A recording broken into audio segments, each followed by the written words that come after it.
का मौका दिया। इन्हीं शब्दों के साथ जय हिंद, जय भारत। माननीय रेल मंत्री जी। माननीय अध्यक्ष जी,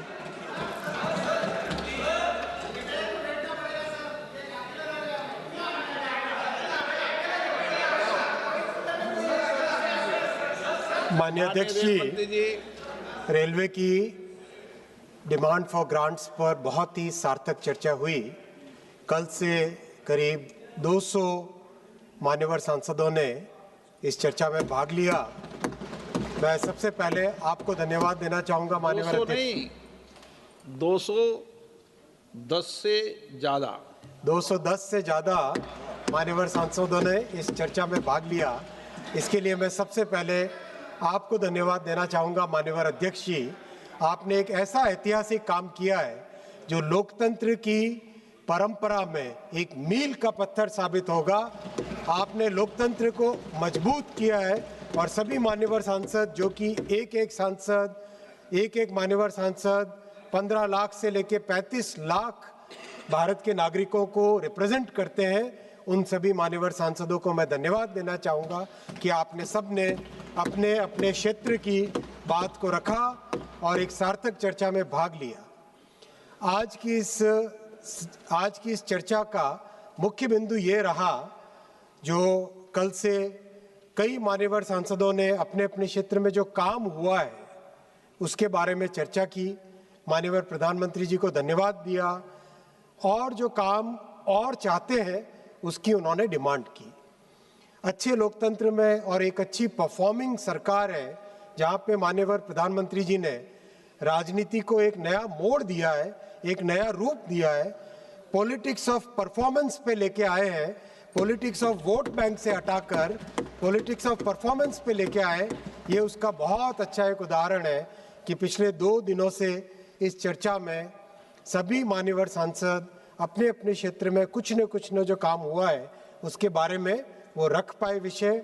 इवन जो हमारे मोस्ट वोकल क्रिटिक हैं वो भी क्रेडिट लेने के लिए जो काम उनके कारण नहीं हुआ उसको भी वो चर्चा में लेकर आए। ये राजनीति का रूप है, होना भी चाहिए। माननीय अध्यक्ष जी, मैं धन्यवाद देना चाहूँगा माननीय प्रधानमंत्री जी को। उन्होंने इस दशक में इतने बड़े परिवर्तन किए रेलवे में, और रेलवे उनके लिए एक ऐसा विषय है जो उनके साथ जीवन के साथ जुड़ा हुआ है।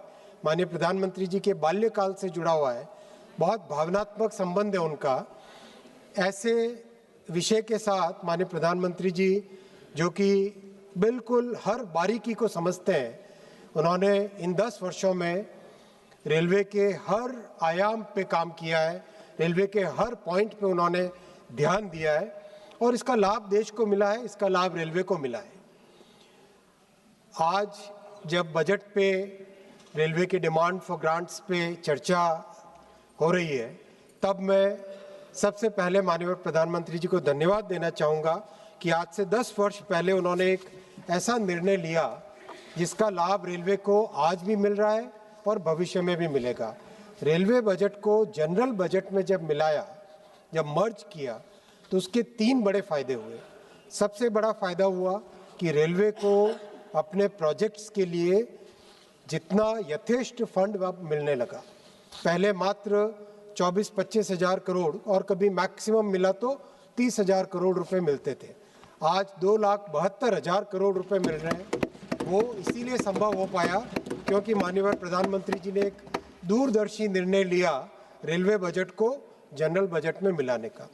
दूसरा उसका लाभ हुआ कि पूरे वर्ष आज कोई न कोई नए प्रोजेक्ट सैंक्शन हो रहे हैं, कोई न कोई नई ट्रेन चालू हो रही है, नए स्टॉपेजेस घोषणा हो रही है और आरंभ हो रहे हैं, नई टेक्नोलॉजी आ रही है जो कि पहले पूरे वर्ष नहीं होके केवल रेलवे के बजट के समय होते थे, यानी वर्ष भर इंतज़ार करना पड़ता था और बजट के समय में उसकी घोषणा होती थी। अब उसके बजाय पूरे के पूरे वर्ष में इसका लाभ मिल रहा है। और तीसरा बड़ा लाभ हुआ है, एक ट्रांसपेरेंसी आई है, बहुत ट्रांसपेरेंसी आई है। आज हर एक प्रोजेक्ट को एक आईटी सिस्टम के थ्रू मॉनिटर किया जाता है। जनरल बजट में मर्ज होने के कारण चाहे नीति आयोग हो, चाहे फाइनेंस मिनिस्ट्री हो, हर एक जगह उसका प्रॉपर मॉनिटरिंग होती है। तो उसका बहुत बड़ा बेनिफिट मिला है। तो मैं मानता हूं कि जो भी मान्यवर सांसद इस पॉइंट को आज और कल में रेज किए थे, वो इस विषय को समझें कि इसके बेनिफिट कितने हुए हैं और उस बेनिफिट के साथ कई कई वर्षों तक इसका लाभ देश को मिलेगा, ये भी हमें समझने की बात है। माननीय अध्यक्ष महोदय, ये जो रिकॉर्ड एलोकेशन हुआ है बजट का 2,78,000 करोड़ रुपए का 26-27 फाइनेंशियल ईयर के लिए, और उसका लाभ करीब करीब हर राज्य को मिलेगा। हर राज्य में रिकॉर्ड एलोकेशन बजट का हुआ है रेलवे के डेवलपमेंट का। हम सब जानते हैं, चाहे कोई भी राज्य का नाम लें, आंध्र प्रदेश से ले, उत्तर पूर्वी राज्यों को ले, बिहार को ले, छत्तीसगढ़, दिल्ली, गुजरात, गोवा, हरियाणा, हिमाचल प्रदेश, जम्मू कश्मीर, झारखंड, कर्नाटक, केरलम, मध्य प्रदेश, महाराष्ट्र, उड़ीसा, पंजाब, राजस्थान, तमिलनाडु, तेलंगाना, उत्तराखंड, उत्तर प्रदेश, वेस्ट बंगाल, सभी को रिकॉर्ड एलोकेशन हुआ है। और जो यूपीए के समय जितना बजट एलोकेशन मिलता था, उसका कई कई गुना बजट एलोकेशन आज हुआ है। उसका लाभ भी जमीन पर दिखाई देता है, उसका लाभ भी दिखाई दे रहा है। जमीन पे प्रोजेक्ट्स भी बहुत तेजी से आगे बढ़ रहे हैं। माननीय अध्यक्ष जी, रेलवे की फाइनेंशियल हेल्थ अभी जो भी प्रयास हुए हैं माननीय प्रधानमंत्री जी के नेतृत्व में इन 10 वर्षों में बहुत सुधरी है। सबसे पहली बात ये कि जो पहले अकाउंट्स की एक क्रिएटिविटी होती थी, वो न होके अब एकदम ट्रांसपेरेंट तरीके से अकाउंट्स आज पब्लिश किए जाते हैं, क्योंकि जनरल बजट में ये मर्ज हो चुका है। तो सभी पब्लिक सेक्टर एंटिटीज़ के जो अकाउंट्स होते हैं, उसी तरीके से रेलवे के अकाउंट्स भी होते हैं। आज रेलवे के जो बड़े खर्चे हैं, उसमें स्टाफ की कॉस्ट सबसे बड़ी है, करीब 1,19,000 करोड़ रुपए की। उसके बाद में एनर्जी की कॉस्ट है, जिसमें डीजल और इलेक्ट्रिक दोनों है। डीजल लगातार कम होता जा रहा है और बहुत जल्दी कंप्लीट भी फिनिश भी हो जाएगा। तो एनर्जी की कॉस्ट करीब 32,000 करोड़ रुपए है। और जो इलेक्ट्रिफिकेशन हुआ, उसका लाभ भी मिला है माननीय अध्यक्ष जी। करीब 6,000 करोड़ रुपए का रेलवे को बचत हुई है डीजल से इलेक्ट्रिसिटी में शिफ्ट होने के कारण। फिर फाइनेंस की कॉस्ट है करीब 23,000 करोड़ रुपए की, और पेंशन बहुत बड़ा खर्चा है, करीब 64,000 करोड़ रुपए का खर्चा है। इन सब खर्चों को मीट करने के बाद में भी आज करीब एक मॉडेस्ट सा सरप्लस बनता है, जो कि बहुत ही मेहनत और बहुत ही अच्छे माननीय प्रधानमंत्री जी की पॉलिसीज के कारण संभव हो पाया है। रेलवे का बहुत बड़ा फोकस है सेफ्टी पे, पैसेंजर एमिनिटीज़ पे, और पैसेंजर्स के लिए जो सुविधाएं हैं उनको बढ़ाने के लिए। माननीय अध्यक्ष जी, इन 10 वर्षों में जो प्रधानमंत्री जी के नेतृत्व में रेलवे का ट्रांसफॉर्मेशन हुआ है, रेलवे में कार्गो करीब 1,055 मिलियन टन था 2004 से 14 वाले पीरियड में, 2013-14 में। आज 1,617 मिलियन टन पिछले वर्ष, और इस वर्ष जो अभी मार्च कंप्लीट होगा, इसमें 1,650 मिलियन टन से आने के कारण विश्व में रेलवे भारत की सेकंड लार्जेस्ट कार्गो कैरियर बन गया है। ये बहुत बड़ा अपने आप में एक गौरव का विषय है। रेलवे ट्रैक जो यूपीए के समय में मात्र 15,000 किलोमीटर बने थे, माननीय प्रधानमंत्री श्री नरेंद्र मोदी जी के एनडीए सरकार में 35,000 किलोमीटर रेलवे ट्रैक्स बने हैं। विद्युतीकरण जो कि बहुत बड़ा रिकॉर्ड है, माननीय पीयूष गोयल जी भी यहाँ पर प्रेजेंट है, बहुत इन्होंने इसमें अच्छा काम किया था। तो इलेक्ट्रिफिकेशन जो यूपीए के समय मात्र 5,200 किलोमीटर हुआ था, प्रधानमंत्री श्री नरेंद्र मोदी जी के समय में 47,000 किलोमीटर इलेक्ट्रिफिकेशन हुआ है, और करीब करीब 99% से अधिक इलेक्ट्रिफिकेशन रेलवे का हो चुका। फ्लाईओवर और अंडरपास आरओबी आरयूबी, वो करीब जहां 4,000 बने थे यूपीए के समय में, अब 14,000 आरओबी आरयूबी बने हैं। डिजिटल स्टेशन जो कि बहुत ही महत्वपूर्ण है सेफ्टी के लिए, यूपीए में मात्र 800 बने थे, अब 3,700 बने हैं इस दशक में। ऑटोमेटिक सिग्नलिंग मात्र 1,500 किलोमीटर हुई थी, वो 4,000 किलोमीटर से ज़्यादा हुई। LHB कोचेज़ जो कि सेफ कोचेज़ हैं, मात्र 2300 ऐड हुए थे यूपीए के समय में। 48,000 एलएचबी कोचेस ऐड हुए इन 10 वर्षों। लोकोमोटिव्स मात्र 4,700 बने थे यूपीए में, 12,000 बने हैं इन 11 वर्षों। आपको सुनना पड़ेगा क्योंकि काम हुआ है, आपको सुनना पड़ेगा। इस साल का भी बनाएंगे और हर साल आपको सुनाएंगे। वैगन इंडक्शन जो 1,33,000 था, 2 लाख से अधिक वैगन का इंडक्शन हुआ है। माननीय अध्यक्ष जी, एक और बहुत बड़ा रिकॉर्ड बना है रेलवे के इतिहास में। रेलवे के आरंभ से, ये सुनिए बहुत महत्वपूर्ण है, आपको भी गौरव होगा। रेलवे के आरंभ से 2014 तक, रेलवे की स्टार्टिंग से 2014 तक रेलवे में टोटल 125 किलोमीटर टनल्स बनी थी।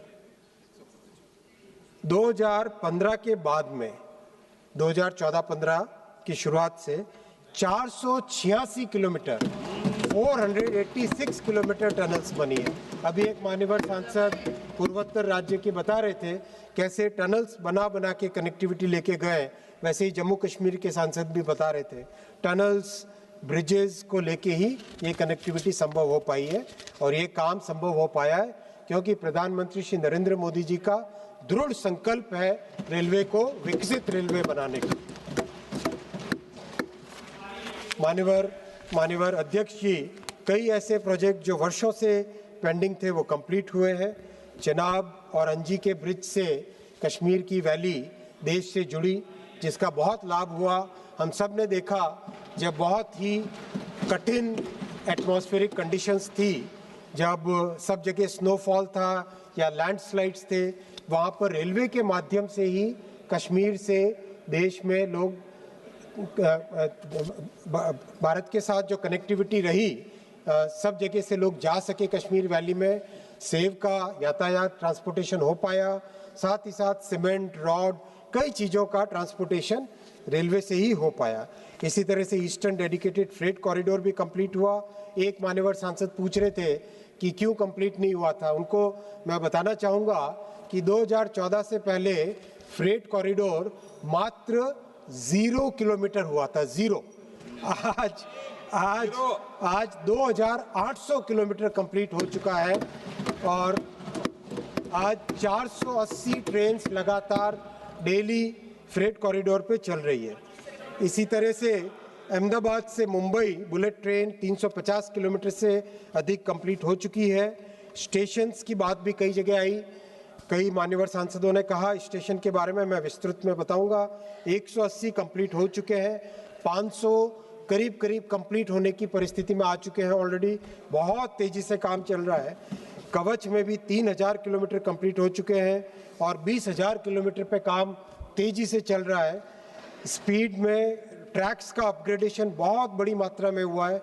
करीब 80% रेलवे के ट्रैक्स अपग्रेड होके 110 kmph की स्पीड पोटेंशियल पे आ चुके हैं, और 128 गति शक्ति कार्गो टर्मिनल्स देश में बनके ऑलरेडी कमीशन हो चुके हैं, काम में लग चुके हैं। वंदे भारत चेयर कार की सर्विसेज 162 सर्विसेज चल चुकी है। मध्यम वर्गीय परिवारों ने इसको बहुत स्वीकार किया है।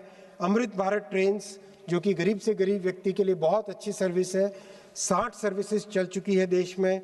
नमो भारत रैपिड रेल 4 सर्विसेज चल चुकी है। वंदे भारत स्लीपर 2 सर्विसेज चल चुकी है।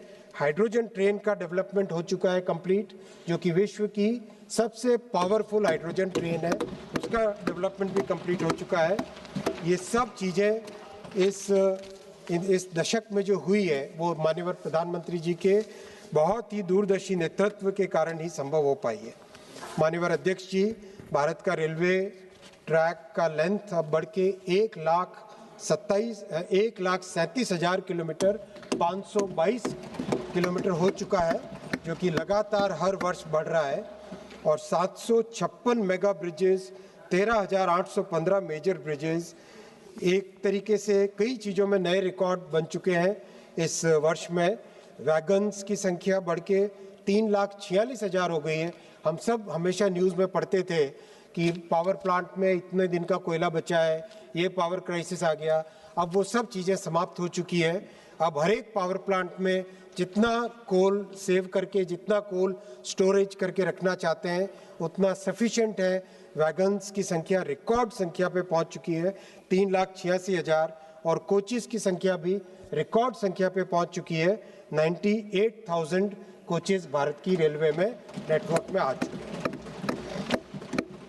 अभी माननीय अध्यक्ष जी, रिकॉर्ड संख्या में 25,571 ट्रेन डेली चल रही है, जो कि जिसका बहुत अच्छा रिजल्ट भी मिला है। अभी हमने देखा होली के समय बहुत ही अच्छे से सुगम तरीके से लोग पहुंच पाए अपनी जगह पे, और इससे पिछले दीपावली और छठ के समय में भी कोई दिक्कत आई नहीं। जनरली बहुत अच्छा एक साधन रेलवे अभी बन चुका है। माननीय अध्यक्ष जी, सेफ्टी पे भी बहुत अधिक फोकस है, और सेफ्टी के जो चारों मेजर कंट्रीब्यूटर्स हैं, ट्रैक्स का मेंटेनेंस, लोकोमोटिव्स, वैगन्स और कोचेस का मेंटेनेंस, जो ट्रेनिंग की प्रैक्टिसेस और नई टेक्नोलॉजी लाना, इन चारों पे लगातार फोकस देके एकदम मेटिकुलस प्लानिंग करके हर एक इंसिडेंट के रूट कॉज में जाकर उसको अगर टेक्नोलॉजी से सॉल्व करना है, ट्रेनिंग से सॉल्व करना है, या प्रोसेस को चेंज करके सॉल्व करना है, इसमें से कोई भी इन तीनों तरीकों से सॉल्व करके आज माननीय अध्यक्ष जी एक्सीडेंट्स में करीब 90% कमी आ चुकी है। लेकिन इससे भी ज़्यादा प्रयास और करने हैं, और ये प्रयास लगातार चलते रहेंगे, जिससे कि सेफ्टी में विश्व के सभी विकसित देशों के समकक्ष भारत भी खड़ा हो सके, वैसा प्रयास लगातार चलता रहेगा। सेफ्टी में इन्वेस्टमेंट भी बहुत अच्छा है, करीब 1,20,000 करोड़ रुपए का सेफ्टी में इन्वेस्टमेंट है। माननीय अध्यक्ष जी, कई मान्यवर सांसदों ने कवच के बारे में यहाँ पर टिप्पणी की। मैं उसके बारे में बहुत स्पष्ट तौर पे बताना चाहूँगा कि कवच को national automatic train protection system 2020 में घोषित किया गया। इससे पहले कि अगर हमें जानना ज़रूरी है, क्योंकि जब यूपीए की सरकार थी, तब यूपीए की सरकार के समय एक एसीडी के नाम से टेक्नोलॉजी लाई गई थी, ऑटोमेटिक कोलिजन डिवाइस के नाम से एक टेक्नोलॉजी लेके आए थे 2006 से 2011 के बीच में, जब एकदम क्लियरली इस्टेब्लिश हो चुका था कि एसीडी से कोलिजन्स को प्रिवेंट नहीं किया जा सकता। फिर भी माननीय ममता जी, जो कि तत्कालीन रेलवे मिनिस्टर थी 2011 में, उन्होंने फिर भी एसीडी को इम्प्लीमेंट करने का डिक्लेयर किया, और उन्हीं की ही सरकार के समय, यूपीए की सरकार के समय ही रेलवे के टेक्निकल लोगों ने डिक्लेयर कर दिया था कि एसीडी एक फेल्ड टेक्नोलॉजी है, और उसको अबैंडन कर दिया गया था। माननीय प्रधानमंत्री श्री नरेंद्र मोदी जी ने 2014 में जिम्मेदारी लेने के तुरंत बाद में कवच का डेवलपमेंट चालू किया। 2016 में पहला पायलट हुआ, 2020 में उसको नेशनल एटीपी डिक्लेयर किया, और 2020 से 2024 के बीच में जितनी भारत की सभी विषम परिस्थितियां हैं, विभिन्न परिस्थितियां हैं, उन सब को ध्यान में लेते हुए कवच का डेवलपमेंट कंप्लीट हुआ। 16 जुलाई 2024 को कवच 4.0 को टेक्निकली क्वालिफाई किया गया, अप्रूव किया गया, और उसके तुरंत बाद में जुलाई 2024 के तुरंत बाद में करीब 20,000 किलोमीटर का काम हाथ में लिया गया है, करीब 8,000 लोकोमोटिव्स का काम हाथ में लिया गया है। और ये बहुत मैं जिम्मेदारी के साथ कहना चाहूँगा, कवच केवल एक डिवाइस नहीं है, कवच एक पूरा सिस्टम है। कवच is like installing complete telecom का नेटवर्क, उस तरह का काम है कवच को इंस्टॉल करना। इसमें ऑप्टिकल फाइबर केबल लगता है, ट्रैक के साथ ही साथ हर एक स्टेशन पे डेटा सेंटर बनता है, हर 2.5 से 3 किलोमीटर पे टेलीकॉम के टावर्स लगते हैं, हर एक ट्रैक पे हर कुछ मीटर्स पे एक कवच का डिवाइस लगता है, और लोकोमोटिव के ऊपर कवच का डिवाइस लगता है। It's a very complete system, it's a very complex system. Being a technocrat, I can say with full responsibility कि इस कंप्लीट सिस्टम को लगाने के लिए हमारे प्रयास बहुत अच्छे हैं, और जो विश्व में जो समृद्ध देश है, जिन्होंने 20 वर्ष लगाए इस तरह की टेक्नोलॉजी को कंप्लीटली अपने नेटवर्क्स में लगाने का। उससे बहुत कम समय में भारत में ये टेक्नोलॉजी सब जगह लगने का पूरा काम तेजी से चल रहा है। माननीय अध्यक्ष जी, मेरे इस चर्चा के जवाब में करीब 10 पॉइंट है। 10 में से पहला पॉइंट बजट और सेफ्टी पे रखा। दूसरा पॉइंट माननीय अध्यक्ष जी, मैं रखना चाहूँगा जो हमारे एनडीए सरकार का और विशेषकर माननीय प्रधानमंत्री श्री नरेंद्र मोदी जी का हमेशा से संकल्प रहा है गरीब से गरीब परिवार के जीवन में खुशियाँ लाना और हर वंचित वर्ग को उनका अधिकार दिलाना। ये माननीय प्रधानमंत्री श्री नरेंद्र मोदी जी की राजनीतिक विचारधारा है और ये भारतीय जनता पार्टी की और ये एनडीए सरकार की सबसे मूल पॉलिटिकल थॉट है और इसी थॉट पे हर काम होता है। और रेलवे भी गरीब की सवारी है, मध्यम वर्ग की सवारी है। और ये मैं आपको बहुत स्पष्ट तौर पे बताना चाहूँगा कि कई मान्यवर सांसदों ने एक फॉल्स नैरेटिव क्रिएट करने की कोशिश की। आज मैं स्पष्ट तौर पे बताना चाहूँगा कि रेलवे में जनरल कोच का जो फॉल्स नैरेटिव कई मान्यवर सांसदों ने उठाने की कोशिश की, वो एकदम गलत है। आज भी रेलवे में जनरल कोच और स्लीपर कोच 70% है टोटल कोचेस की संख्या का, 70% है। एक मान्यवर सांसद ने पूछा कि आपने 2 वर्ष पहले डिक्लेयर किया था कितने कोच जनरल के लगाए। मैं आपको एकदम स्पेसिफिक जवाब दूंगा। 2024-25 में 1250 एक्स्ट्रा जनरल कोच लगाए। जो नॉर्मल ट्रेन में 2+2 नॉर्मल जो लगते हैं उसके अलावा 1250 एक्स्ट्रा जनरल कोच लगाए। और जो करंट फाइनेंशियल ईयर चल रहा है 2025-26, इसमें 860 एक्स्ट्रा जनरल कोच लगाएं। आप ये फॉल्स नैरेटिव न चलाएं।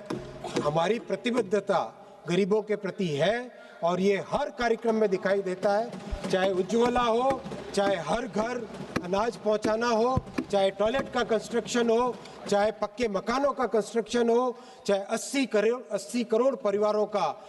आज माननीय अध्यक्ष जी, हर जगह गरीब से गरीब घर में आज ये बात है स्पष्ट स्थायी रूप से स्थापित हो चुकी है कि अगर गरीब माँ का बेटा अगर शहर में काम कर रहा है, वो समय पे पैसे न पहुंचा पाए अपने घर, फिर भी वो माँ जानती है कि उसका एक बेटा है नरेंद्र मोदी, जो कि महीने के महीने उसके पास राशन पहुंचाता है, उसकी सेवा का ध्यान रखता है, उसके हर प्रकार के कल्याण के लिए वो समर्पित है।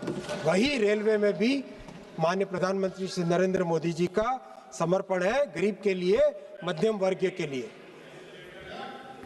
मान्यवर अध्यक्ष जी, और इसी गरीब की सेवा की भावना के साथ ही अमृत भारत ट्रेन का डेवलपमेंट किया गया।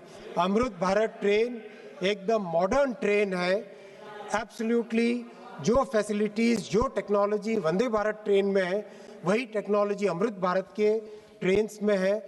लेकिन मान्यवर अध्यक्ष जी, 1000 से अधिक किलोमीटर की यात्रा मात्र 450 रुपए में हो जाती है। वो गरीब के चेहरे पे, उस यात्री के चेहरे पे, उस मजदूर के चेहरे पे जो खुशी आती है और जो आशीर्वाद वो देता है मान्यवर अध्यक्ष जी, वो ये लोग नहीं समझ पाएंगे, क्योंकि इन्होंने केवल गरीबी हटाओ के नारे दिए। इन्होंने केवल गरीबी हटाओ के नारे दिए। इन्होंने कभी भी गरीबों के प्रति सच्चा समर्पण कभी नहीं दिखाया मान्यवर अध्यक्ष जी। इन्होंने केवल और केवल गरीब को एक वोट बैंक बना के रखा। इनके लिए गरीब वोट बैंक से अधिक कभी भी कुछ नहीं था।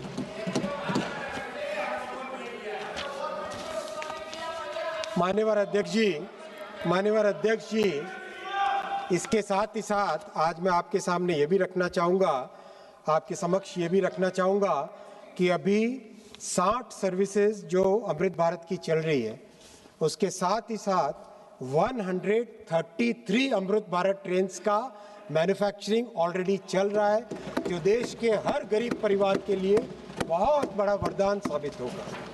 कितने राज्य इससे बेनिफिटेड हुए हैं। अभी जहाँ से भी चालू हुई है, चाहे बंगाल से हो, चाहे असम से हो, चाहे केरल से हो, चाहे तमिलनाडु से हो, हर जगह से अमृत भारत जहां भी चालू हुई है, सब ने जी भर के आशीर्वाद माननीय प्रधानमंत्री जी को दिया है। माननीय अध्यक्ष जी, वंदे भारत ट्रेन्स भी बहुत ही अच्छी इस्टेब्लिश हो गई है।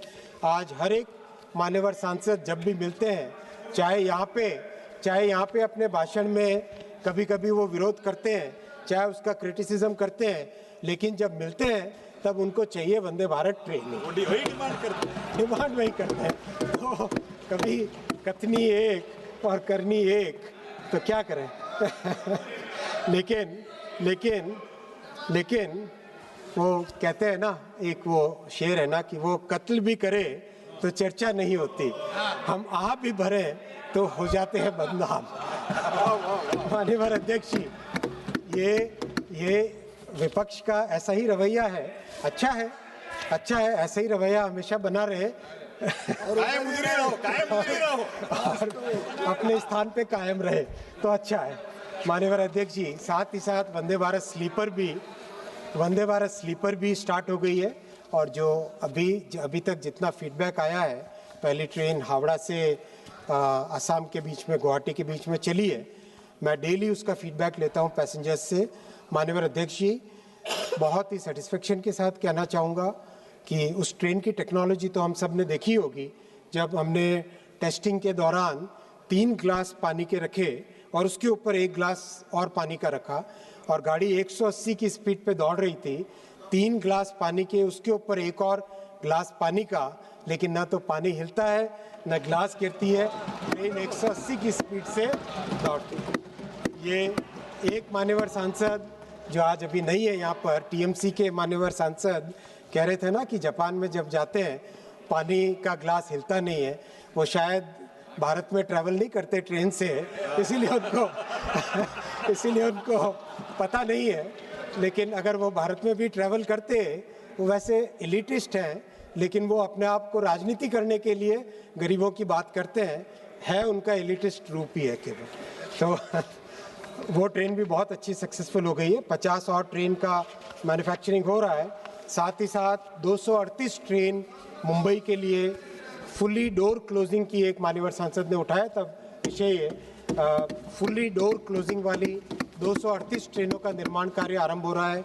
साथ ही साथ करीब 200 नई मेमू ट्रेन्स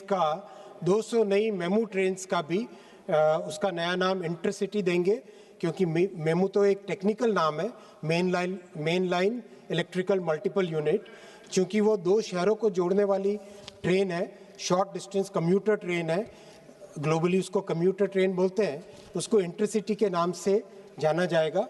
200 नई मेमू ट्रेन का निर्माण कार्य भी आरंभ कर रहे हैं। माननीय अध्यक्ष जी, जो गरीबों के लिए, मध्यम वर्गीय परिवारों के लिए जो समर्पण है, वो समर्पण एक और तरीके से दिखाई देता है। जब भी देश में कोई फेस्टिवल आता है, और हमारे देश में तो 12 महीने में 13 त्यौहार होते हैं, तो ऐसे में स्पेशल ट्रेन्स चलाने का बहुत अच्छे प्रयास और बहुत ही सक्सेसफुल प्रयास हुए हैं। जब यूपीए की सरकार थी, तब मात्र 2000-2500 स्पेशल ट्रेन्स चल पाती थी पूरे वर्ष में, मात्र 2000-2500। माननीय अध्यक्ष जी, मैं आपके समक्ष रखना चाहूँगा कि 2000-2500 का जो यूपीए का समय था, उससे बढ़ाकर 2023-24 में 40,000 एक्स्ट्रा ट्रेन चलाई गई, और इस साल तो 2025-26 में माननीय अध्यक्ष जी, already as on today 71,000 special train चल चुकी है। दीपावली और छठ के टाइम में 12,383 स्पेशल ट्रेन चली थी, और अभी होली के समय ऑलरेडी 1,538 स्पेशल ट्रेन चल चुकी है। माननीय अध्यक्ष जी, जो 10 वर्षों पहले कोई भी सांसद या पूरे देश भर से ये होता था कि रेक दो, कोचेज नहीं होते थे, लोकोमोटिव्स नहीं होते थे, आज परिस्थिति एक ऐसी अच्छी आ चुकी है कि सफिशिएंट नंबर में स्पेशल ट्रेन चला पा रहे हैं, जिसका हमको जो गरीब से गरीब व्यक्ति है, उसकी ट्रैवल, हर मध्यम वर्गीय परिवार की ट्रैवल आज उसके कारण सुगम हो चुकी है। इसके साथ ही साथ माननीय अध्यक्ष जी, गरीबों के और मध्यम वर्गीय परिवारों के मदद के लिए 75 स्टेशंस पे होल्डिंग एरिया बनाने का, जैसे हमने न्यू दिल्ली स्टेशन के सामने होल्डिंग एरिया का एक अच्छा एग्जाम्पल देखा, तो 75 स्टेशंस पे होल्डिंग एरिया बनाने का काम बहुत तेज़ी से अच्छी स्पीड से चल रहा है। और साथ ही साथ नई पैसेंजर, नई मेमो, नई EMU, ये ट्रेन्स करीब 1231 ट्रेन्स नई इंट्रोड्यूस हो चुकी है, जो कि आप सब देख ही रहे हैं, करीब हर महीने नई ट्रेन्स देश भर में इंट्रोड्यूस हो रही है। ये सब गरीबों के लिए और मध्यम वर्गीय परिवारों के लिए है।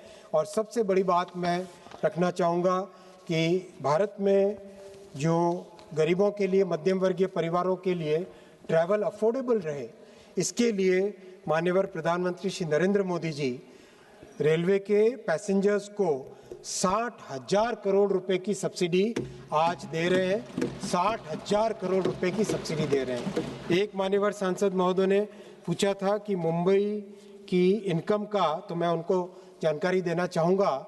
मुंबई में 3,000 करोड़ रुपए की सब्सिडी रेलवे, भारत सरकार देती है रेलवे के ट्रैवल को अफोर्डेबल रखने के लिए, 3,000 करोड़ रुपए की।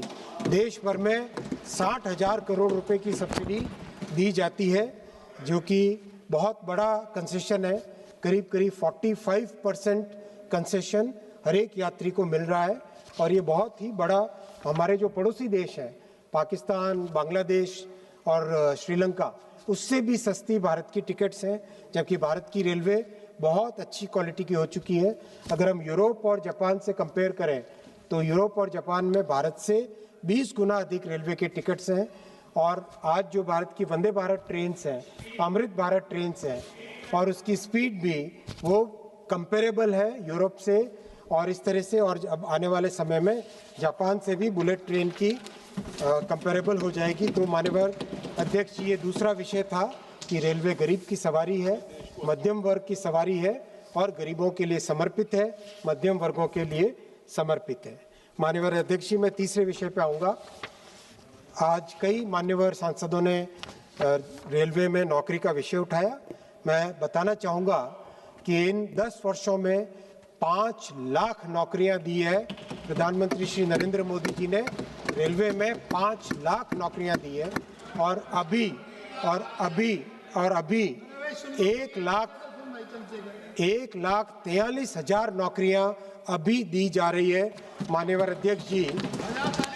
और ये आज़ादी के बाद में पहली बार माननीय प्रधानमंत्री जी ने रेलवे के लिए एनुअल कैलेंडर बनाया है, लागू किया है। 2024 के जनवरी के महीने से और 2024 और 2025 और 2025 के जनवरी के महीने से 2025-2026 दोनों वर्षों में एकदम मेटिकुलसली जो प्रधानमंत्री जी ने एनुअल कैलेंडर लागू किया था उसका पालन हो रहा है।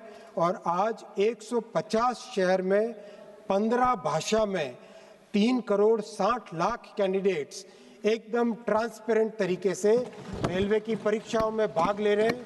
और आज उनको 1,43,000 नौकरियां रेलवे दे रहा है और कहीं पे कोई कंप्लेंट ना आए इसके लिए वॉर रूम की व्यवस्था की गई है। देश में कहीं से भी कोई भी छोटी से छोटी भी कंप्लेंट आती है, तुरंत मेरे पास तक उसका एस्केलेशन होता है और कोई भी उसमें कमी नहीं रखे। ये व्यवस्था रेलवे के एग्ज़ाम्स में की गई है और उसका फीडबैक भी सब जगह से लिया गया है, उसका फीडबैक भी बहुत अच्छा आया है। माननीय अध्यक्ष जी, आज इस व्यवस्था के कारण सभी कैंडिडेट्स के लिए, हर वर्ग के कैंडिडेट के लिए नई अपॉर्चुनिटीज़ बनी है। और जो कैंडिडेट रेलवे में पहले यूपीए के समय में 5-5 वर्षों में एक बार एग्ज़ाम होता था, तो कई छात्र उनकी एज बार हो जाती थी, आउट ऑफ एज हो जाते थे। आज उन सबको मौके मिल रहे हैं, उनके लिए फास्टर रिक्रूटमेंट प्रोसेस है, ट्रेनिंग का फास्ट प्रोसेस हो गया है, अपॉइंटमेंट का प्रोसेस फास्ट हो गया है और एग्ज़ाम की एक सर्टेनिटी हो गई है। माननीय अध्यक्ष जी, इसका हमारे युवाओं को बहुत लाभ मिल रहा है और ये पक्की नौकरी बहुत इसका लाभ मिल रहा है। माननीय अध्यक्ष जी, मैं अब चौथे विषय पे आऊँगा, टेक्नोलॉजी पे और मेक इन इंडिया। माननीय मंत्री जी, मोदी सरकार में सब काम पक्के हो रहे हैं, टेंशन क्यों लेना चंद्रशेखर? माननीय सदस्य पीछे तक आवाज क्लियर आ रही है? आ रही है ना? ठीक। डायरेक्ट माननीय अध्यक्ष जी, नहीं, माननीय अध्यक्ष जी, आ रहा है? ठीक है।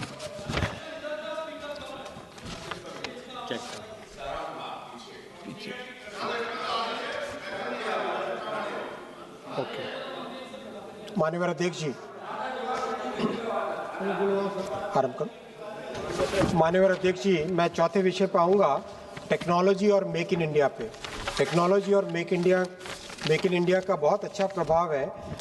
रेलवे में करीब हर डिपार्टमेंट में, चाहे ऑपरेशंस हो, चाहे मेंटेनेंस हो, चाहे ट्रैक हो, चाहे प्रोडक्शन हो, चाहे स्टेशन हो, सब में टेक्नोलॉजी का भरपूर उपयोग किया जा रहा है। स्टार्टअप्स को जोड़ा जा रहा है और इसके कई उदाहरण हैं। मैं एकदम संक्षिप्त में दो उदाहरण आपके सामने रखूंगा। एक उदाहरण, क्योंकि कई मान्यवर सांसदों ने इसका वर्णन किया था, रेल वन ऐप पिछले साल जुलाई में लॉन्च की गई थी और जुलाई से लेके अब तक करीब 2.5 करोड़ यात्रियों ने रेल वन ऐप का डाउनलोड करके उसका उपयोग करना चालू किया है और करीब daily 9.5 lakh tickets rail one app से हो रहे हैं। इसमें सारे के सारे जो फैसिलिटीज़ हैं, टिकट का रिजर्वेशन, अनरिजर्व टिकट मिलना, प्लेटफॉर्म टिकट, ट्रेन की इंक्वायरी, पीएनआर का स्टेटस, पैसेंजर से रिलेटेड साफ सफाई की कोई भी कंप्लेंट करनी हो, वो सारा का सारा एक सिंगल ऐप में ऑलरेडी एक व्यवस्था हो गई है। मैं भी मान्यवर सांसदों से निवेदन करूंगा, अपने अपने क्षेत्र में इसका वर्णन करें और यात्रियों को इसके बारे में जानकारी दें। और इसके कारण साथ ही साथ जो आईआरसीटीसी का रेलवे का रिजर्वेशन सिस्टम है, वो 40 वर्षों के बाद में कंप्लीट उसका ओवरहॉल किया गया है, उसका कंप्लीट आर्किटेक्चर चेंज किया गया है और अभी आने वाले अप्रैल 10 के बाद में उसका एक करके एक स्टेशन बाय स्टेशन उसको रोल आउट किया जाएगा। करीब 6 महीने में उसका रोल आउट कंप्लीट होगा और उसका बहुत लाभ हुआ है। तत्काल के सिस्टम में बहुत बड़ा सुधार लाया गया है। बहुत सारे ऐसे तत्व थे जो बॉट्स और इलीगल सॉफ्टवेयर को यूज़ करके तत्काल का टिकट 1 मिनट के अंदर बुक कर लेते थे, उसको बहुत इफ़ेक्टिवली रोका गया है और आज तत्काल में बड़ा सुधार आया है, जो ज़्यादातर ट्रेन्स में इमीडिएटली मतलब करीब 7 या 8 मिनट तक तत्काल का मिलता है और जो बहुत पॉपुलर ट्रेन है उसमें नेचुरली 3 मिनट के अंदर तत्काल का टिकट कंप्लीट होता है। साथ ही एआई कैमरास लगाए जा रहे हैं जिससे कि हाथी हो, बाघ हो और भी दूसरे जानवर, उससे सेफ्टी हो सके। आईओटी, एआई और एमएल बेस्ड मेंटेनेंस देश भर में लाई जा रही है। माननीय अध्यक्ष जी, प्रधानमंत्री श्री नरेंद्र मोदी जी ने जब मेक इन इंडिया कार्यक्रम शुरू किया था उसमें रेलवे ने भी भाग लिया और मैं आपके समक्ष आज ये रखना चाहूँगा, बहुत ही गर्व की बात है देश के लिए। आज रेलवे का एक्सपोर्ट 24,000 करोड़ रुपए पार कर चुका है और उसमें और भी गौरव की बात यह है कि Germany, USA, Australia, Canada, France, UK, Mexico, Spain, Switzerland, Italy, New Zealand, इस तरह के देशों को भारत से रेलवे के एक्सपोर्ट्स होने लगे हैं और ये केवल शुरुआत है। आने वाले समय में जिस तरह से प्रधानमंत्री जी का मेक इन इंडिया का फोकस है वो बहुत ही देश के लिए लाभकारी होने वाला है।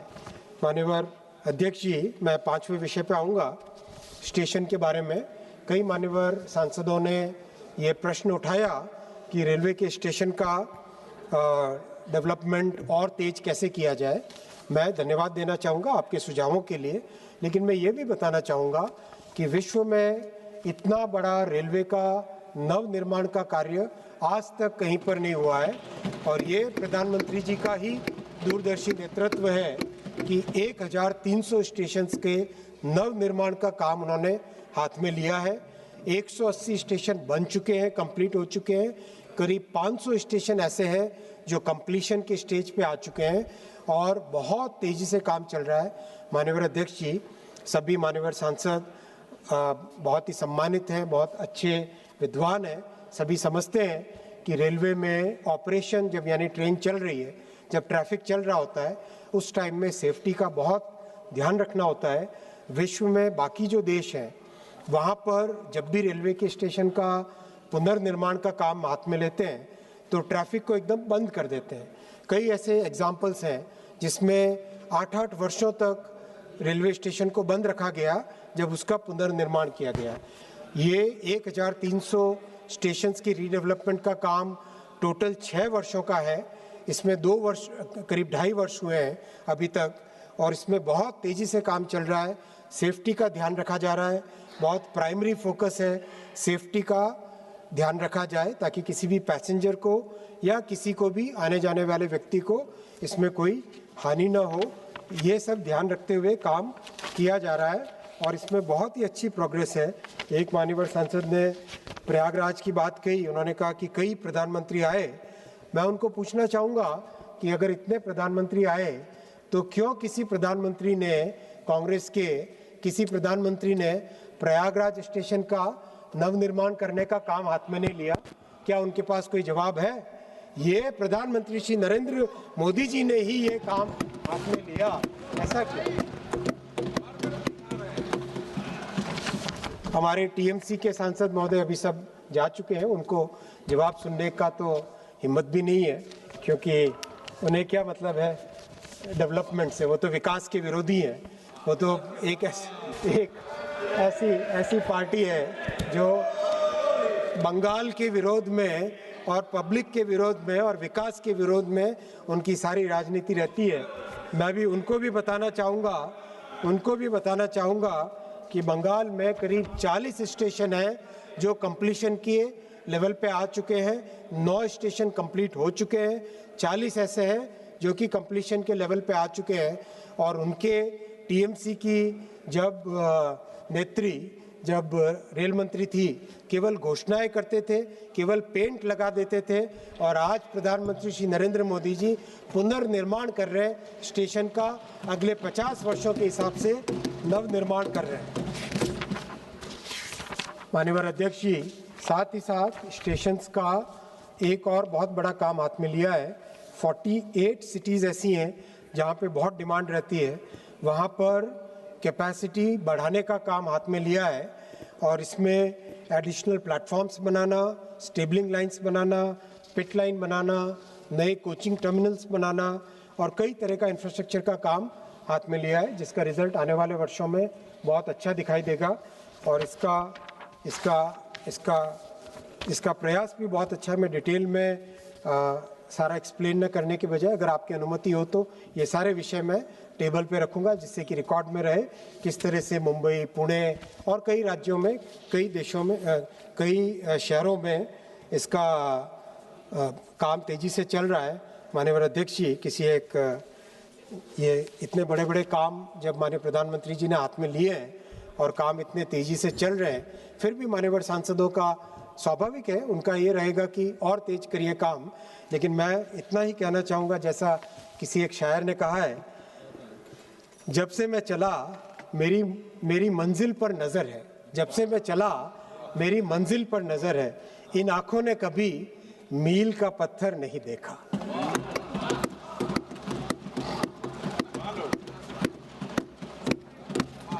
आज मंत्री जी बहुत शायर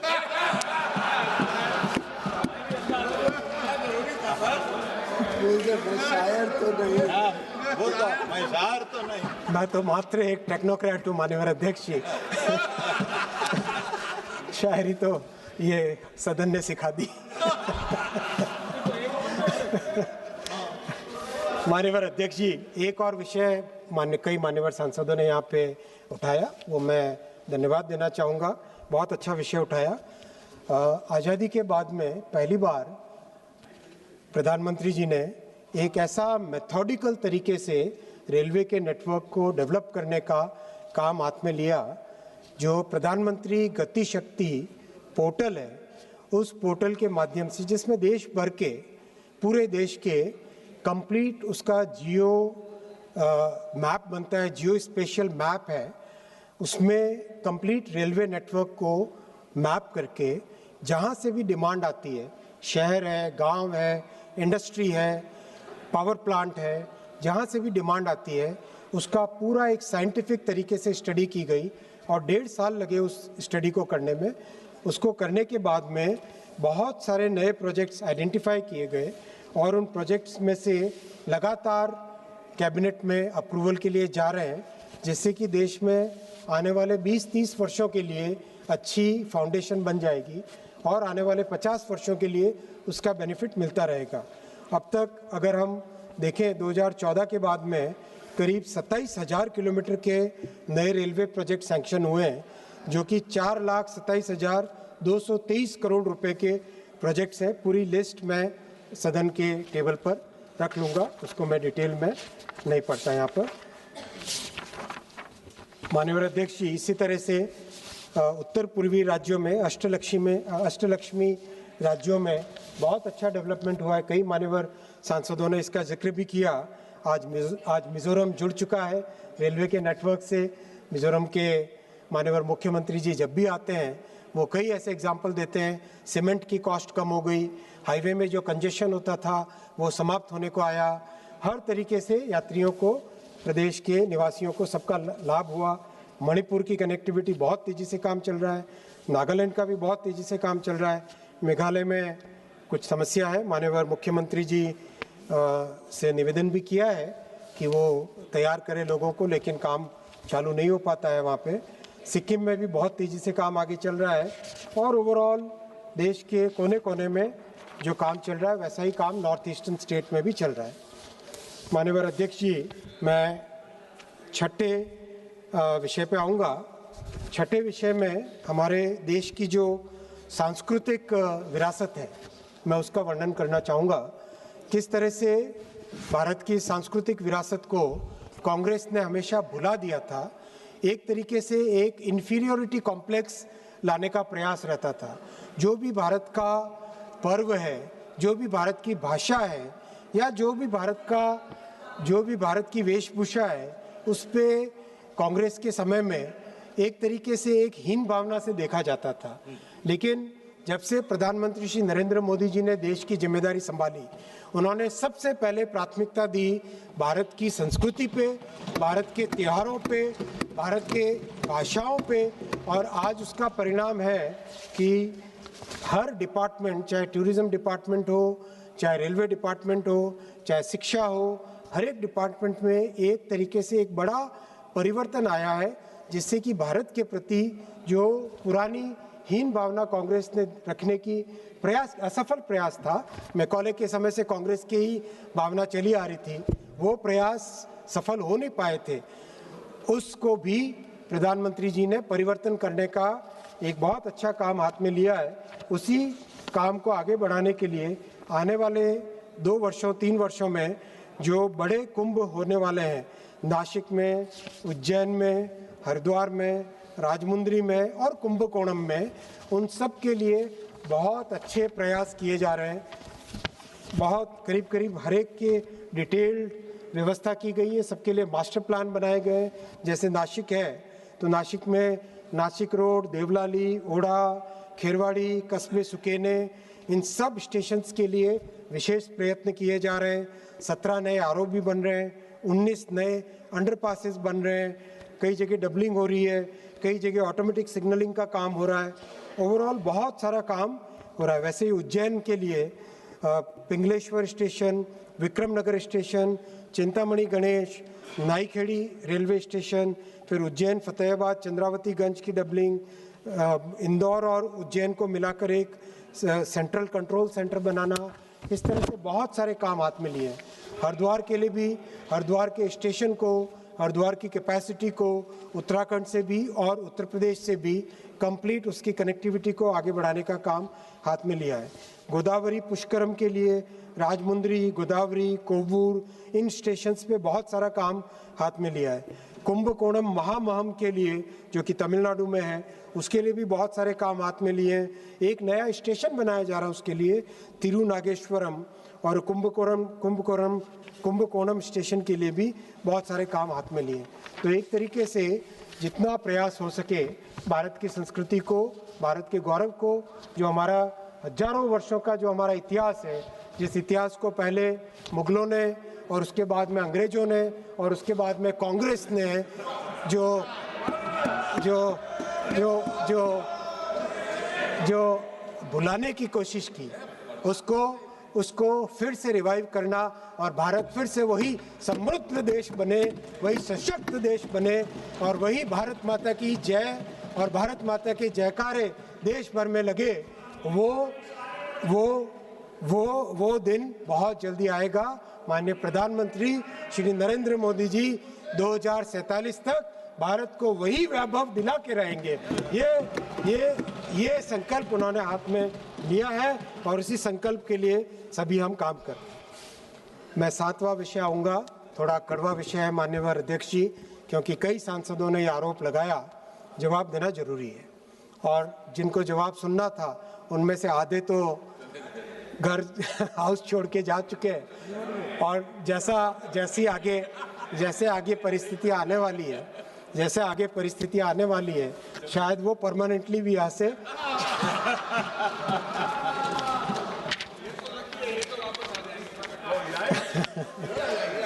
माननीय अध्यक्ष जी, केरल के माननीय सांसदों ने विषय उठाया कि केरल में डेवलपमेंट क्यों नहीं हो रहा है।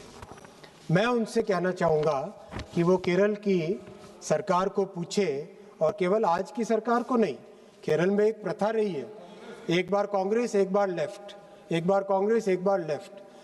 तो जो 25-25 वर्षों से काम नहीं हो पा रहा है, छोटे से लैंड एक्विजिशन को भी ये सरकारें नहीं हो पाती है, उनके लिए मैं कहना चाहूँगा ये कम्युनिस्ट कांग्रेस पार्टी की सरकारें केरल में चल रही है, कम्युनिस्ट कांग्रेस पार्टी की सरकारें चल रही है। ये सीसीपी की सरकार है।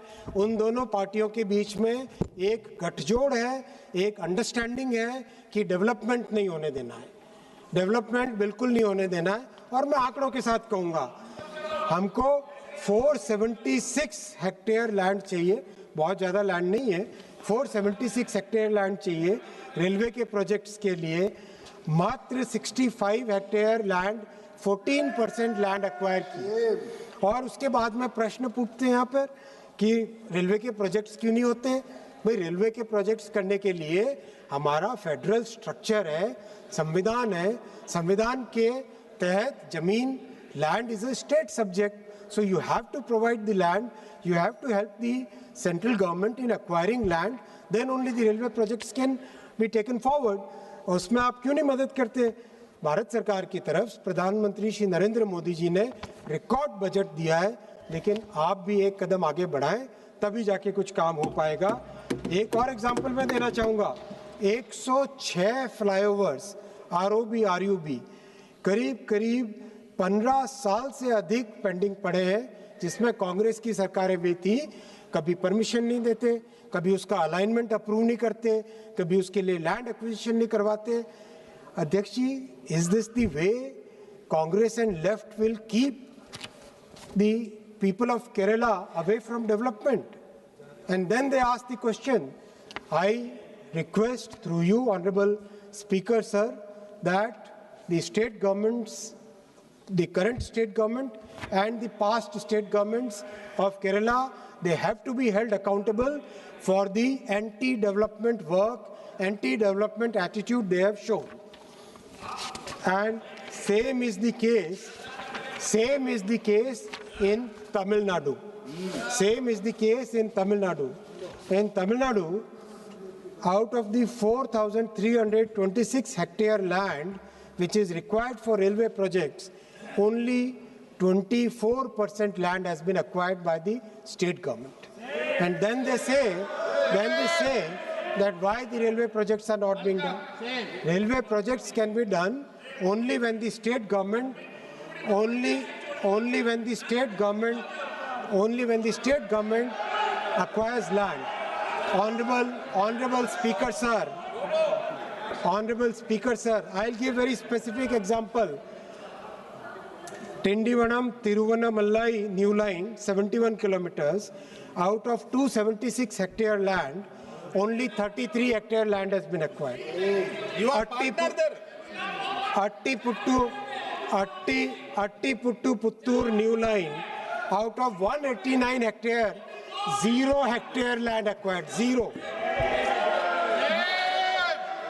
Mannargudi Pattukottai line, out of 196 hectare, 0 land acquired, 0. In Tanjavur Pattakottai line, out of 152 kilometer, out of 152 hectare, 0 land acquired, 0.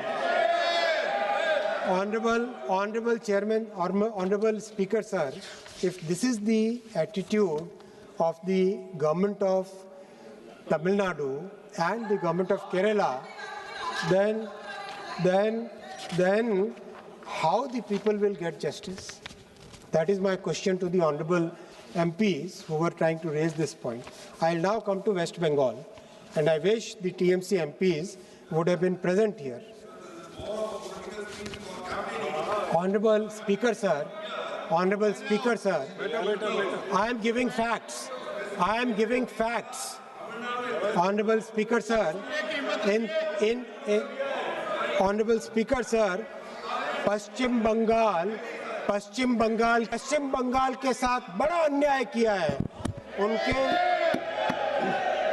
पश्चिम बंगाल में 60 ऐसे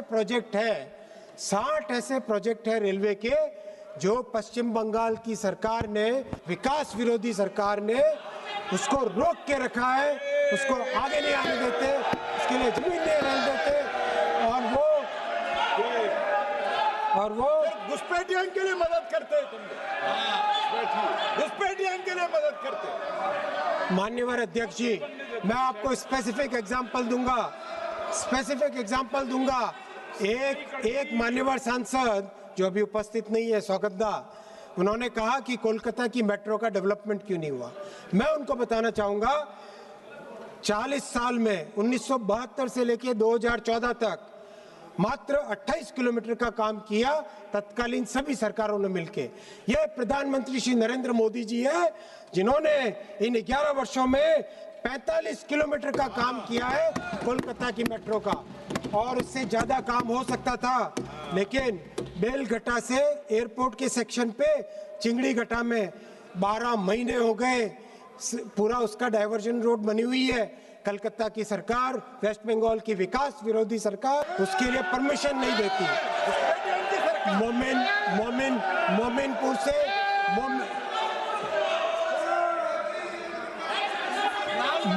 मोमिनपुर से एस्प्लेनेड की माननीय अध्यक्ष जी, अगर मैंने कोई माननीय अध्यक्ष जी इसी टीएमसी की रिपोर्ट से निकाल दिया है, माननीय मंत्री जी को भी आग्रह कर दिया है।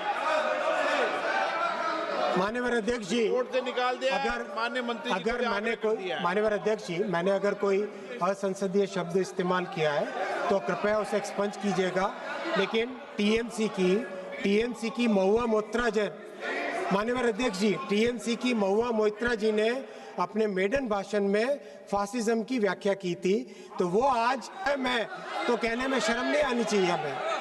माननीय अध्यक्ष जी,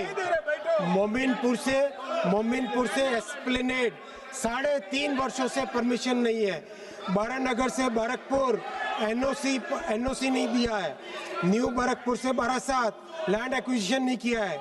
सॉल्ट लेक से हल्दीराम तक उन्होंने परमिशन नहीं दी है। 99 फ्लाईओवर्स का कंस्ट्रक्शन पेंडिंग है। माननीय अध्यक्ष जी, ये विकास विरोधी सरकार पश्चिम बंगाल की है, और पश्चिम बंगाल की जनता उस विकास विरोधी सरकार को उखाड़ फेंकेगी।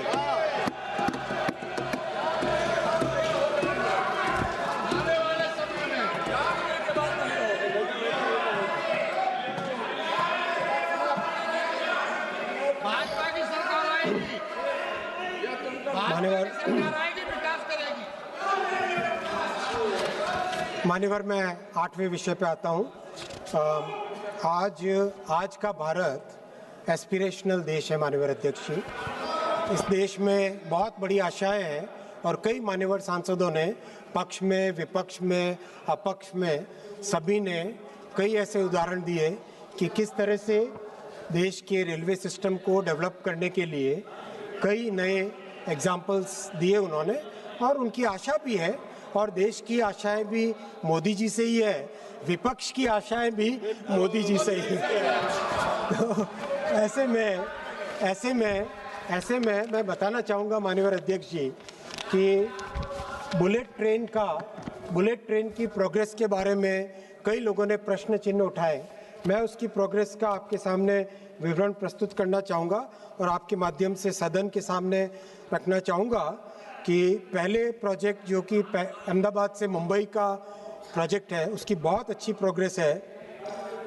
करीब 435 किलोमीटर की फाउंडेशन कंप्लीट हो चुकी है, 426 किलोमीटर पियर कंस्ट्रक्शन हो चुका है, गर्डर्स लॉन्च हो चुके हैं, 338 किलोमीटर के ट्रैक इंस्टॉल हो गया, 168 किलोमीटर OHE मास्ट इंस्टॉलेशन हो गया, 146 किलोमीटर। कई स्टेशंस का काम कंप्लीशन पे आया है, वापी, बिलीमोरा, सूरत, BKC का काम बहुत अच्छा चल रहा है, भरूच, वडोदरा, आनंद नडियाद, अहमदाबाद, साबरमती, इसका काम बहुत तेज़ी से चल रहा है। 17 नदियों पे ब्रिज बन चुका है, डरोथा नदी पे, दमन गंगा पे, कोलक पे, पार पे, औरंगा पे, खरेरा पे, कावेरी नदी पे, वेंगनिया पे, अंबिका नदी पे, पूर्णा नदी पे, मेंदोला नदी पे, तापी पर, किम नदी पे, नर्मदा जी पर काम चल रहा है बहुत तेज़ी से, दादर नदी पे, विश्वामित्री पर, माही नदी पर काम चल रहा है तेज़ी से, मोहर नदी पर कंप्लीट हो गया, वात्रक नदी पे कंप्लीट हो गया, मेशवा पे कंप्लीट हो गया, साबरमती पे बहुत तेज़ी से काम चल रहा है। और जिस तरह से कोलकाता में पहली अंडर रिवर टनल बनी, वैसे ही अब भारत में पहली अंडर सी टनल, समुद्र के नीचे टनल 21 किलोमीटर की इस बुलेट ट्रेन के प्रोजेक्ट के तहत काम बहुत तेज़ी से चल रहा है, 5 किलोमीटर बन चुकी है। और जो 17 टनल्स है इस प्रोजेक्ट में, उन 17 टनल्स में से 7 टनल्स है जो, इसमें से करीब 2 में ब्रेक थ्रू हो चुका है, 5 में बहुत एडवांस चल रहा है प्रोग्रेस। और माननीय अध्यक्ष जी, जो ग्लोबल स्टैंडर्ड्स हैं बुलेट ट्रेन के, 350 किलोमीटर पर आवर की स्पीड पे ये ट्रेन दौड़ेगी। मुंबई से अहमदाबाद 1 घंटे 57 मिनट में पहुंचेगी और एक तरीके 2027 में इसका अगले वर्ष 2027 में इसका पहला सेक्शन प्रोजेक्ट कमीशन करने का टारगेट लिया हुआ है, जिसमें बहुत तेज़ी से काम चल रहा है। साथ ही साथ इस बार माननीय प्रधानमंत्री जी ने, माननीय वित्त मंत्री जी ने और 7 नए बुलेट ट्रेन्स का डिक्लेयर किया है इस बजट में, उसके लिए भी बहुत तेज़ी से आगे काम बढ़ चुका है। इन 7 नए बुलेट ट्रेन से भारत में बुलेट ट्रेन कॉरिडोर की लेंथ करीब 4000 किलोमीटर हो जाएगी और उसका देश में बहुत अच्छा प्रभाव होगा। मध्यम वर्गीय परिवारों को, गरीब परिवारों को एक बहुत सुगम भाई, आपकी तरह गरीबी हटाओ का नारा लगाने वाली सरकार नहीं है, गरीबों के लिए काम करने वाली सरकार है। तारिक जी, आप अपने पीरियड को अब भूल जाइए, वो समय बीत चुका है,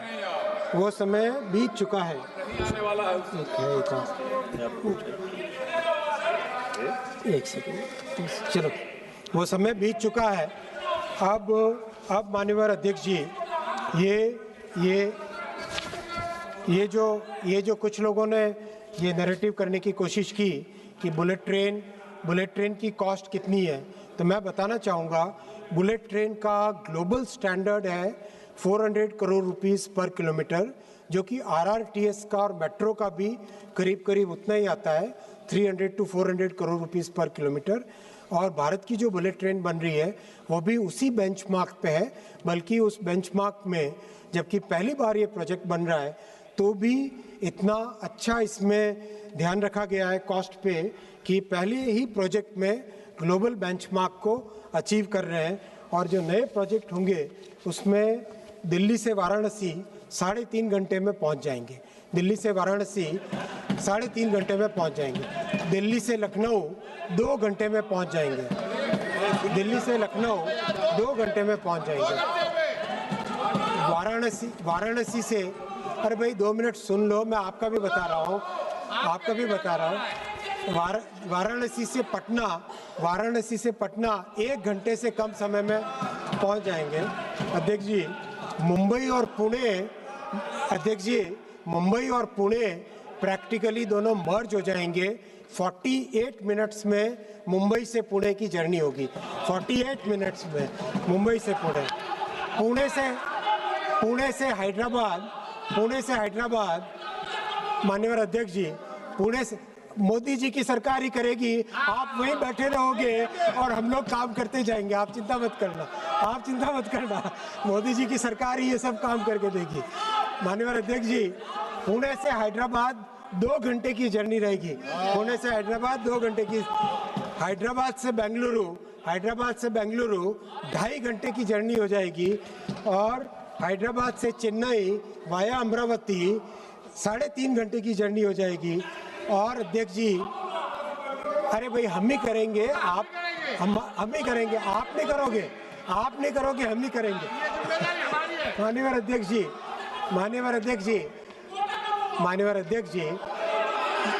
बेंगलोर से चेन्नई, सुन लो आपके काम आएगा। Bengaluru to Chennai will be 73 minutes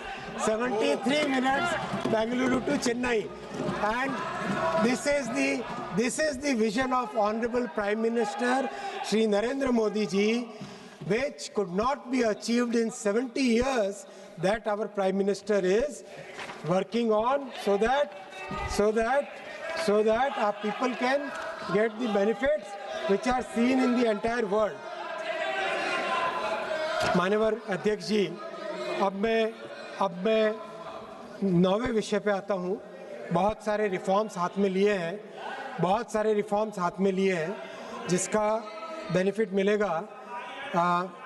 जो सबसे बड़ा रिफॉर्म हाथ में लिया है, माननीय अध्यक्ष जी, मैं बहुत जिम्मेदारी के साथ कहना चाहूँगा, 1947 में भारत आज़ाद हुआ, 2047 में विकसित भारत का संकल्प प्रधानमंत्री जी ने रखा, लेकिन 1947 में आज़ादी के बाद में भी, वैसे आप सही कह रहे हो, आप क्या सही कह, पहली बार समाजवादी पार्टी के लोगों ने पहली बार कोई सही बात कही है। 2014 के बाद में गरीबों की अगर किसी ने सुनी तो वो नरेंद्र मोदी जी ने सुनी, और इसीलिए जनरल कोच की सफाई ओरिजिन से डेस्टिनेशन के पूरी जर्नी में ध्यान रखने के लिए बहुत बड़ा रिफॉर्म हाथ में लिया है। और हर जोन में 4 ट्रेन्स जो लॉन्ग डिस्टेंस की है उनको पायलट बेसिस पे लिया गया है, जिसमें ओरिजिन से लेके डेस्टिनेशन तक, आरंभ से लेके यात्रा समाप्त होने तक पूरी ट्रेन, चाहे फर्स्ट क्लास हो, सेकंड क्लास हो, थर्ड एसी हो, स्लीपर हो या जनरल क्लास हो, हर कोच में सफाई का पूरा अभियान किया जाएगा और लगातार साफ किया जाएगा। ये बहुत बड़ा अभियान, बहुत बड़ा रिफॉर्म हाथ में लिया है। जो समाजवादी पार्टी के मान्यवर सदस्य कह रहे थे, बात सही है, 2014 के बाद में ही उस गुलामी की मानसिकता से आज़ादी मिली है।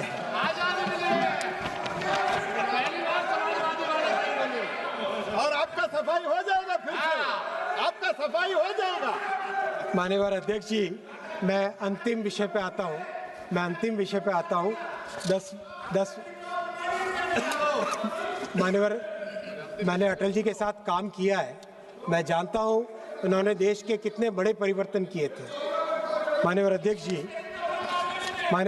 जी, मैं अब अंतिम विषय पे आऊँगा, बॉर्डर एरिया के इंफ्रास्ट्रक्चर पे।